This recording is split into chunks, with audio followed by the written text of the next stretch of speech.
এই মহিলা অনেক কষ্ট করে কিছু মাছ ধরে আর এগুলো খাবার বদলে সেই মাছগুলোকে থেতলে সরাসরি সমুদ্রে ফেলে দিল।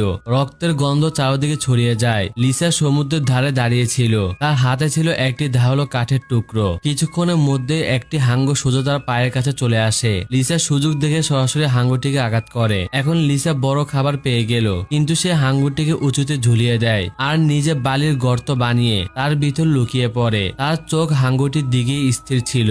লিসা ক্ষুধার্ত, কিন্তু তার চেয়েও বেশি ছিল তার বিপদের ভয়। এই দ্বীপে আরো কেউ ছিল, এমন কিছু যা অত্যন্ত বিপজ্জনক। লিসা ভাবল হাঙ্গরটিকে টোপ হিসাবে ব্যবহার করে দেখা যাক, কিন্তু ভুল করে তার ঘুম চলে আসে। আর যখন সে উঠল, হাঙ্গরটি গায়েব ছিল, মানে আসলে বিপদ রয়েছে। পরের দিন সে তার সঙ্গীর মৃতদেহ কবর দিল। তারপর যা কিছু অবশিষ্ট ছিল তা দিয়ে সে ছোট একটি ভেলা বানানোর চেষ্টা করে, কিন্তু লাইফ জ্যাকেট আর একটি সুটকেস দিয়ে সমুদ্র পার হওয়া সহজ ছিল না। ভারসাম্য ঠিক ছিল না, সাঁতার কাটারও কোনো আশা ছিল না। লিসাকে এই বুদ্ধি ছেড়ে দিতে হলো। এখন প্রায় সন্ধ্যা হয়ে আসে, আর এখন লিসা নিজেকে বাঁচাতে হবে। সে একটি ফাফা গাছের খুঁড়ি খুঁজে পেল।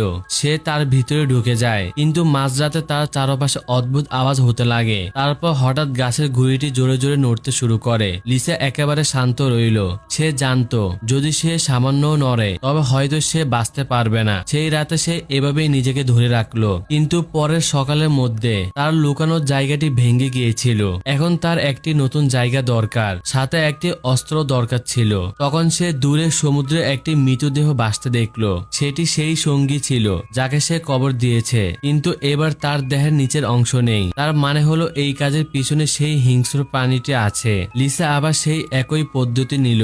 সে মৃতদেহটি উঁচুতে ঝুলিয়ে দেয় আর নিজে বালিতে লুকিয়ে যায়। রাত হতেই সেই প্রাণীটি আবার এলো, মৃতদেহের বাকি অংশটিও খেয়ে ফেলে। এখন লিসা দুইটি বিষয় বুঝতে পারে। প্রথমত, সেই প্রাণীটি শুধুমাত্র রাতে বাইরে আসে। দ্বিতীয়ত, সে সমুদ্রে থাকে আর গাছে চড়তে পারে না। এবার লিসা সিদ্ধান্ত নিল প্রতিদিন সন্ধ্যায় সূর্য ডোবার আগে তাঁবু উঁচুতে লাগাবে। যখন তাঁবু তৈরি হলো, লিসা কিছুটা স্বস্তি পেল, কিন্তু সে একটি বিষয় ভাবেনি। সেই প্রাণীটি শুধু পানিতেই দ্রুত ছিল না, তার শোকার ক্ষমতাও অসাধারণ ছিল। আর সেই রাতে লিসা পাগল হয়ে গিয়েছিল, কারণ প্রাণীটি তার দিকে আসছে।